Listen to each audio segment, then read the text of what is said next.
यदि आपका भी 1 करोड़, 2 करोड़, 50 लाख, 20 लाख का टर्म्स प्लान चल रहा है, यानी जीवन बीमा चल रहा है, तो ये खबर आपको जरूर देखनी चाहिए। दरअसल महाराष्ट्र के सांगली से आई एक ऐसी खबर जिसने पूरे देश को हिलाकर रख दिया। एक पत्नी ने, एक खूबसूरत पत्नी, अपने बेटे के साथ मिलकर पहले उसने पति का 1 करोड़ का टर्म्स प्लान करवाया, यानी 1 करोड़ का उनका मृत्यु बीमा करवाया।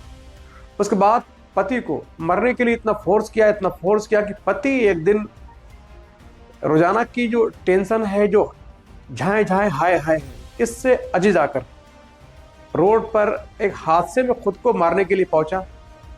फिर भी जब कोई वाहन उसको मार नहीं पाया तो खुद पत्नी ने बेटे से कहा, इनको अपनी कार से उड़ा दो। उसके बाद जो बेटा है अपने एक दोस्त के साथ मिलकर सुबह भोर में वॉकिंग के वक्त अपने पिता को अपनी माँ के कहने पर पकड़कर डिवाइडर में उनका जो सर है इतना जोर जोर से मारा कि पूरा सर फाड़ दिया। फिर अपनी कार से टक्कर मारी और हादसे का रूप देने के बाद वहां से निकल जाता है और अपने चाचा को फोन करता है कि मेरे पास किसी व्यक्ति का फोन आया है कि आपके पिता की मृत्यु हो गई है।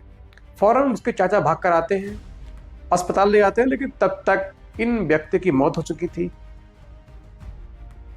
इन कातिलों ने सोचा कि हम इस तरह पुलिस को गुमराह करके 1 करोड़ की जो बीमा राशि है लेकर पूरा जीवन मौज करेंगे। लेकिन कहते हैं अपराधी कितना भी शातिर क्यों ना हो, कितना भी सातराना अंदाज में प्लान करके उसने वारदात को अंजाम क्यों ना दिया हो, कानून के हाथ इतने लंबे और बड़े होते हैं, किसी न किसी दिन किसी न किसी तरीके से अपराधी तक पहुंच जाते हैं।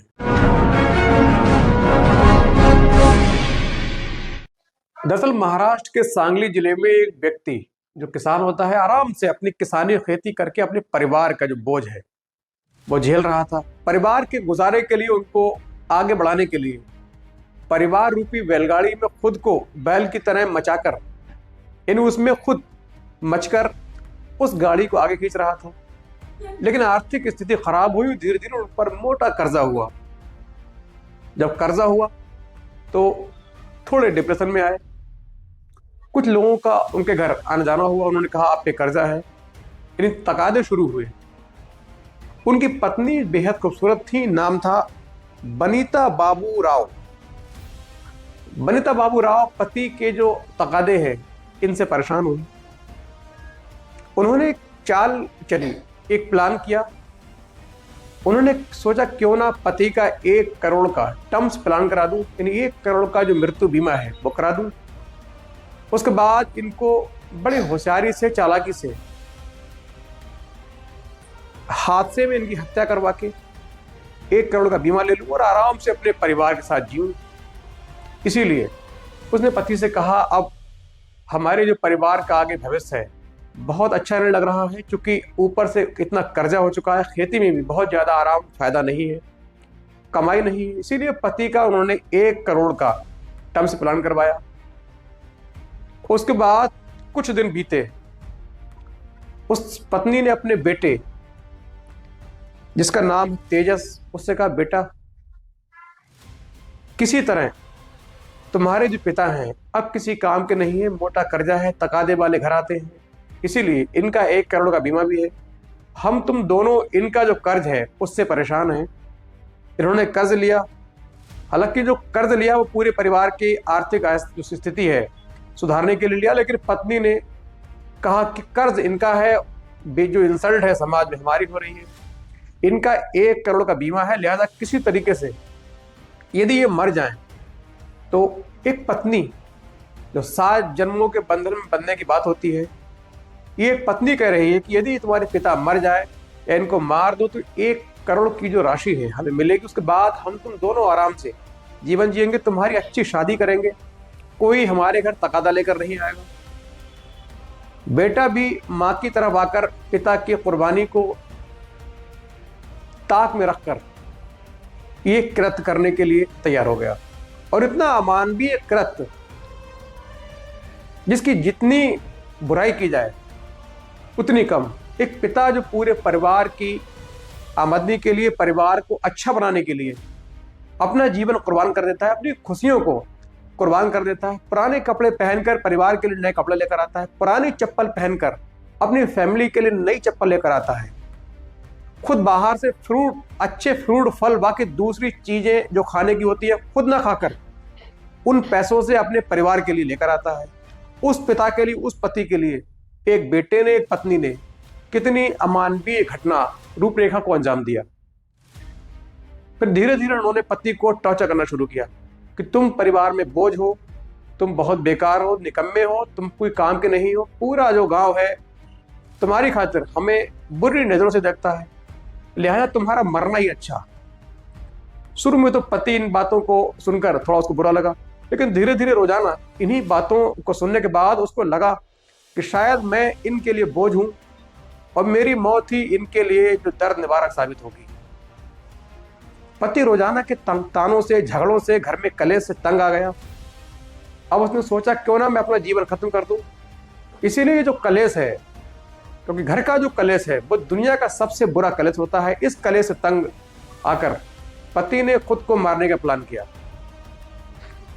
और एक दिन 10 फरवरी 2025 को बेटा उनको कार में बिठाकर वॉकिंग के बहाने कहीं दूर ले आता है।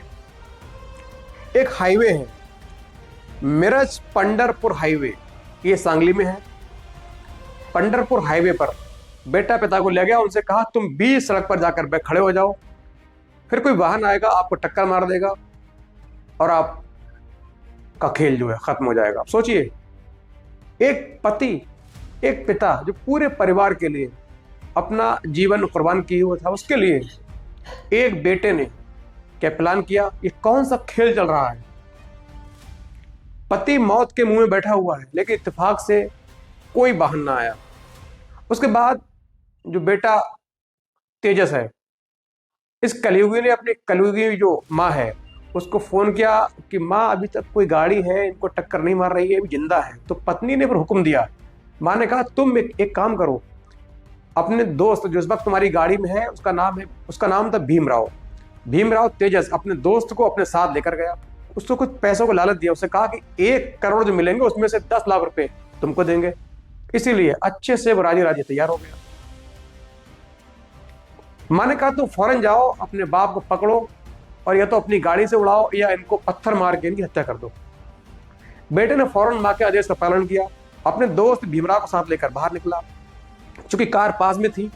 उसके बाद पिता को जोर से पकड़ा, उनका सिर डिवाइडर में कई बार मारा, सिर फट जाता है, खून का फव्वारा निकलता है। उसके बाद अपनी कार से एक जोरदार टक्कर मारकर उसको हादसे का जो रंग है देने के लिए टक्कर मारता है, वहीं से सीधा फरार हो जाता है और अपने फ़ोन से अपने चाचा को फ़ोन करता है कि चाचा मुझे अभी ये फ़ोन आया है कि आपके पिता की रोड एक्सीडेंट में जो चोट लगी है, बहुत घायल है और फला जगह पर है। फ़ौरन चाचा के साथ वहाँ पहुँचता है, अस्पताल लाते हैं, लेकिन पहले ही वो मृत हो चुका था, मौत हो चुकी थी। डॉक्टरों ने कहा ये तो ब्रॉड डेड है। उसके बाद उनका जो पंचनामा है भरा गया। अब चूंकि जो घटना है इसमें जो मृतक के भाई थे, चाचा, तो उन्होंने कहा कि ये घटना हमें रोड एक्सीडेंट की नहीं है, चूंकि जो कलेश है बहुत दिनों से घर पे चल रहा था, मुझे अपनी भाभी पर शक है, इसीलिए उसने एक तहरीर अपने भाभी के खिलाफ पुलिस में दी। पुलिस ने भी बहुत सक्रियता दिखाते हुए शिद्दत से जांच शुरू की। कैमरे की रिकॉर्डिंग निकाली गई, फुटेज निकाले गए, सीडीआर निकाली गई। उसके बाद पुलिस जब एक बार जो सीसीटीवी खंगाल रही थी तो देखा कि जो जहाँ पे पिता खड़े हैं उसके पास एक कैमरा लगा हुआ था, उससे कुछ ही दूरी पर एक कार खड़ी है, कार में उनका बेटा तेजस बैठा हुआ है, साथ में एक लड़का और है जिसका नाम भीमराव है। अब पुलिस का दिमाग हिला, उसने और डीपली जानकारी ली, इनकी सबकी जो रेडियस का डिटेल निकाली गई, इन सबका कातिलों का वही घटना स्थल पर पहले से मौजूद होना पाया गया। अब पुलिस को लग रहा था कि ये कहीं ना कहीं पूरी तरीके से सुनियोजित हत्या है, ये एक्सीडेंट नहीं है। पुलिस ने धीरे धीरे सबकी सीडीआर निकाली और फिर सीडीआर के आधार पर तीनों को जांच के लिए बुलाया। इनसे पूछा गया, इन्होंने कहा नहीं ये हत्या है, ये एक्सीडेंट है, मेरे पिता रोजाना घूमने जाते थे, अचानक इनकी रोड पर घूमने से मृत्यु हो गई। फिर पुलिस ने तीनों को अलग किया, अपनी थ्योरी लगाई, अपना जो तरीका अपनाया, तीनों को अलग किया, तीनों से कहा कि तुम्हारे बेटे ने अपना गुनाह कबूल कर लिया है। बेटे से कहा तुम्हारी माँ ने अपना गुनाह कबूल कर लिया है। जो भीमराव जो साथी था उससे कहा इन दोनों माँ बेटों ने अपना गुनाह कबूल कर लिया है, तुम्हारा भी नाम लिया है। उसके बाद तीनों टूट जाते हैं और पूरी जो घटना है पुलिस के सामने बयां कर देते हैं। उसके बाद पुलिस ने तीनों को गंभीर धाराओं में अभियोजन पंजीकृत करके जेल भेज दिया। दोस्तों, इस कहानी से, इस घटना से बहुत बड़ा सवाल ये पैदा होता है कि हमारा समाज कहां जा चुका है। एक पिता, एक पति अपनी तमाम इच्छाओं को कुर्बान करते हुए, अपनी जीवन की जो खुशियां हैं उनको परिवार पर निछावर करते हुए अपने परिवार के लिए सब कुछ करता है, लेकिन बदले में जो ऐसी घटनाएं हैं जब हम लोग सुनते हैं तो आंखों पर यकीन नहीं, अपने कानों पर यकीन नहीं होता कि पिता के लिए परिवार कैसे कैसे जो अमानवीय कार्य कर सकता है।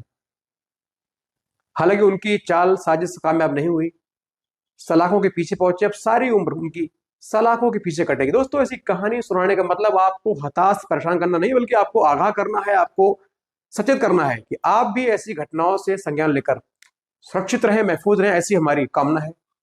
और इस वीडियो पर आपका क्या कहना है कमेंट करके जरूर बताएं। अच्छा लगा हो चैनल को सब्सक्राइब